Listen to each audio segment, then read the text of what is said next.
Welcome to my basement. A while back I bought a fully functional Nintendo Entertainment System.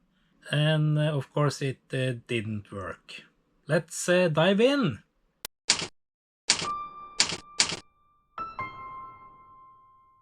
So here back on the bench with my Nintendo Entertainment System, and yeah, wasn't really going to make a video on this one, but of course when I try to power it on, it just blinks. And yeah, I have tried 4 or 5 different cartridges and also wiggling them around, but it won't recognize any games and load them. So I only know about 2 problems that causes a blinking Nintendo Entertainment System, and the first one is a dirty 72-pin cartridge slot thing, and the second one is the region chip, which apparently often goes bad and also can cause the same issue, namely that the console doesn't recognize your game. So we will disassemble, and while we're at it, we will make the console region free, disable the region lock chip, and see if that makes a difference. So if my research is correct, it's only 2 types of screws holding this one together. 90% of them are the same.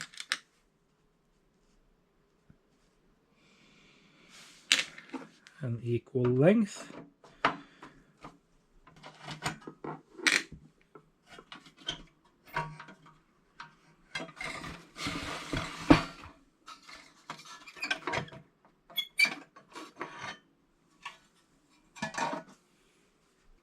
And yeah, the blank screws here closest to the opening on the back are longer than the rest.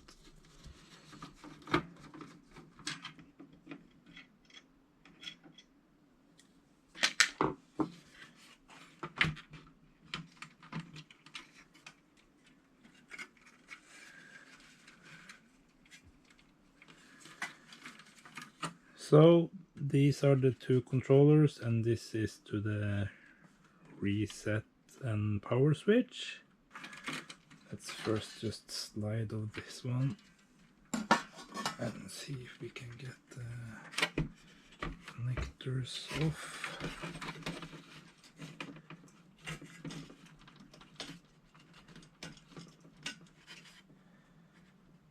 And the connectors are keyed in, which is nice.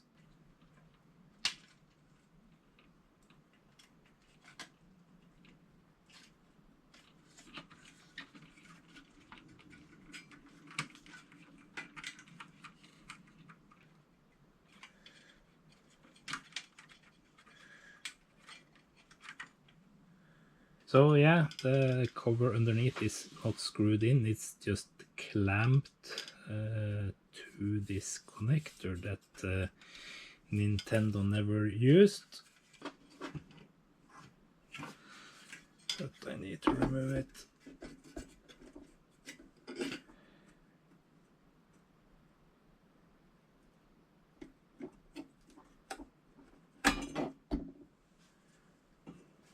And if I remember correctly, I have to check afterwards, but I think this is the lockout chip, and to disable it you either desolder it, but I'm actually not sure if it will work if you just desolder it, but the idea is that you have to lift pin number 4 or cut it, and that's 1 depicted by the dot. 1, 2, 3, 4. This pin needs to be lifted to make your console region free.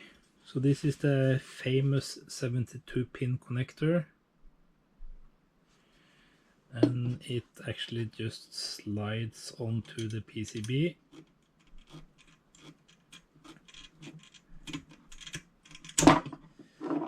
Like that.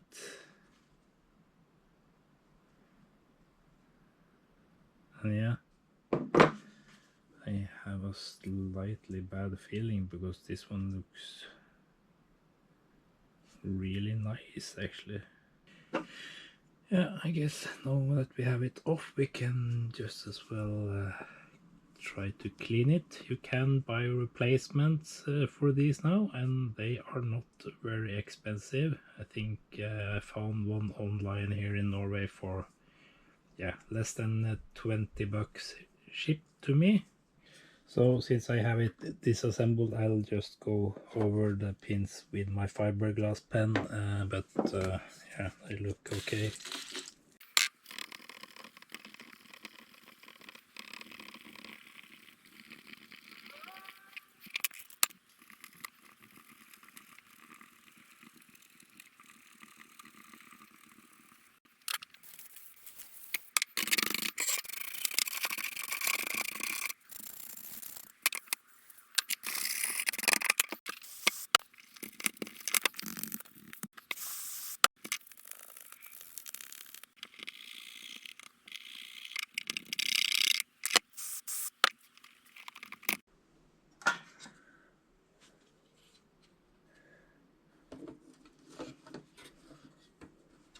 So I hooked up power and the power control and the video out and audio. So let's see if the cleaning did anything.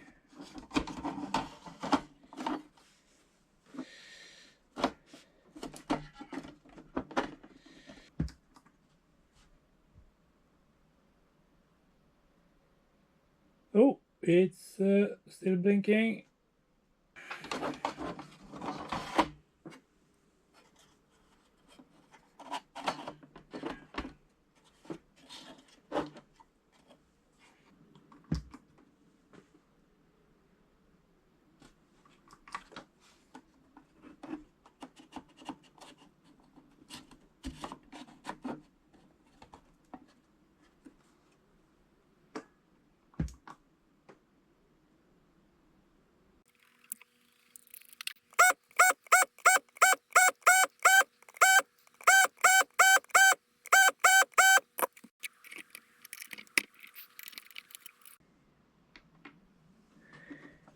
So yeah, this was a real pain to desolder. You have to take many passes, and if you don't have a desoldering gun, then yeah,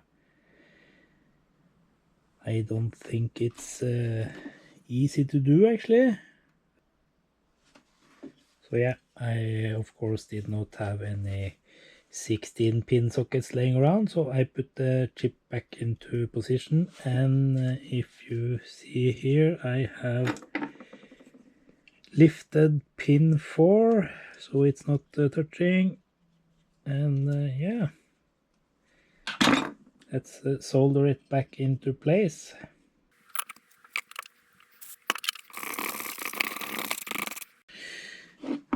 So yeah, let's hook it up and see if that made any difference.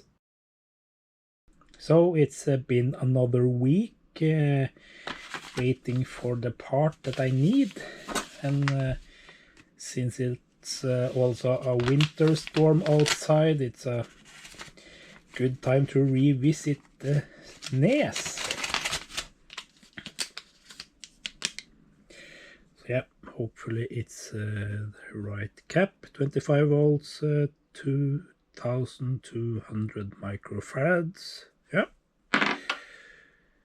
And the hope is that I'm able to insert this one without having to remove the whole RF composite out contraption. I think that should be possible.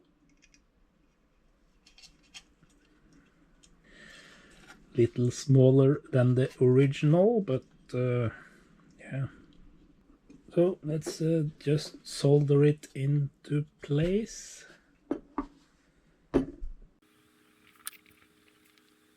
I have hooked up power and video, and yeah, let's try to power it on again.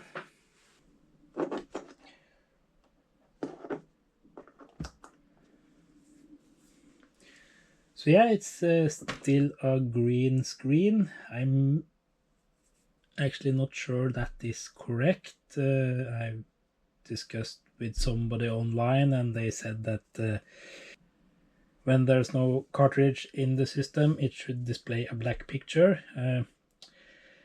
But mine did that as well before I desoldered the lockout chip, and then it just power cycled, and it was always a black image. But after I removed or lifted pin 4 on the lockout chip or copyright chip or whatever it's called, it started to display this green color, and it stopped the power cycling.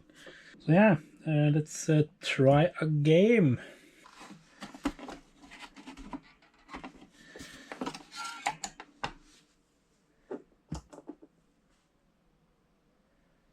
So yeah, still a green screen.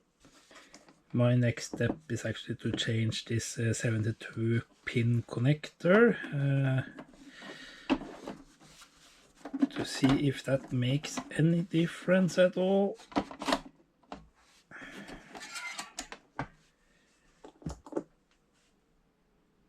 And yeah, I did not only order a new cap, I also ordered a new 72 pin connector. I have tried to clean it.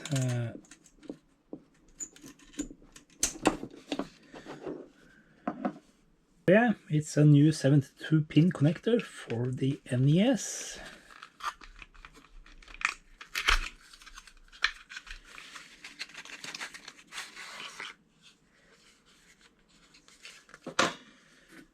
See if we can see any difference. There's one difference though, and that is that this new connector is not flat here, it's bent.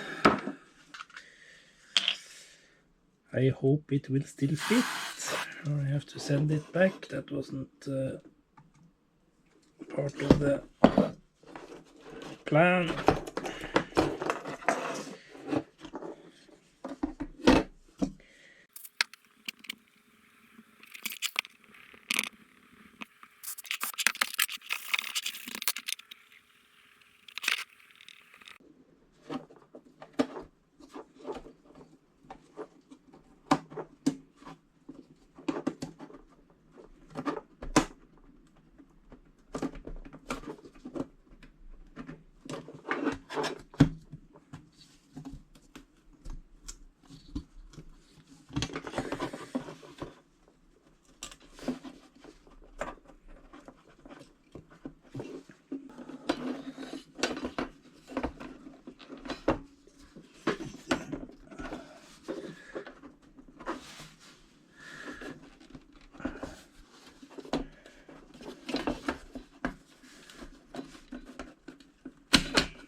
If the cartridge even fits.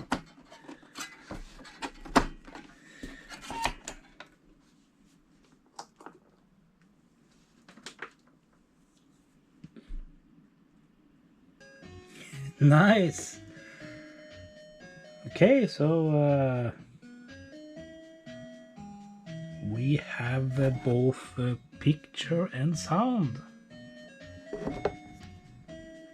Okay, let's see if that was just a fluke. It's a lot tighter, that's for sure.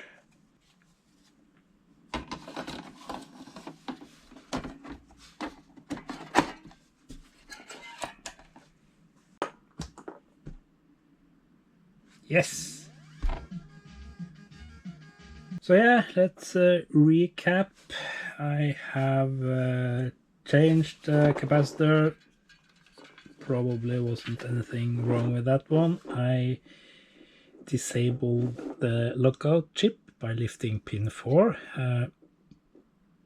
I'm not sure that was needed either, because I really don't know what the default behavior of a NES is when you start it up without a cartridge, if it's supposed to power cycle or if it's supposed to be fully on with just a black screen. Mine was power cycling, and also power cycling when I tried to insert a game. That wouldn't have worked anyways because of the 72 pin connector, I guess. I have seen people boiling these to make them tighter and fit again. Maybe maybe that's what they did with this connector, and that is why it's warped in all kind of different directions. But at least it holds on to the cartridge really well. So yeah, let's assemble the unit and finish this one off, I guess. I've connected the system to video and power, and I thought it would be cool to test one of my favorite games on the system, at least music-wise. Let's see if it works.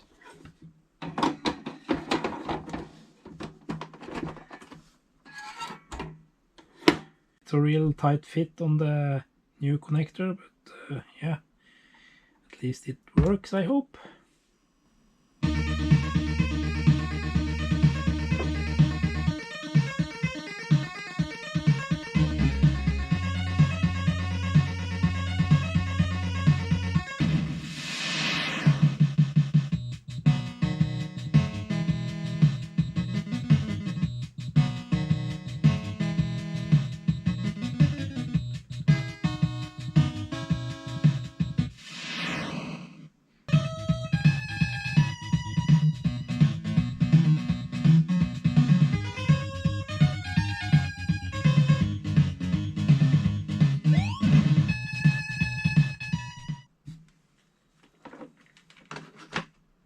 The new connector grips the games like there's no tomorrow, and other than it being hard to get the games out of the console, I'm pretty happy with the result.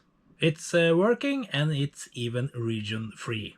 Not that I have many NTSC games to test on the console. Actually, I don't have any, but yeah, you never know what shows up on the retro market, and it's nice to have the opportunity to play them. I'll leave it there for this episode. If you like content like this, please be sure to like and subscribe, and I do hope to see you next time.